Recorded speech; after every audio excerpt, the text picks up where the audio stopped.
Një 17 vjeçar që u plagos aksidentalisht me armëzjarri në kokë nga shoku i tij ka ndëruar jetë në spital pas disa ditësh në reanimacion.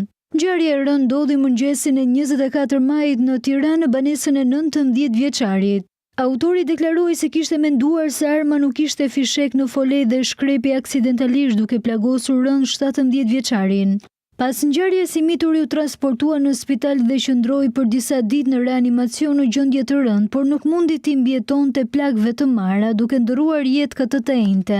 Në vim të veprimeve hetimore, 19 vjeçari tashmë është arrestuar nga policia dhe akuzohet për veprën penale për plagosje të rëndë nga pakujdesia, mbajtje pa leje armëve dhe municionit luftarak dhe veprime që pengojnë zbulimin e së vërtetës.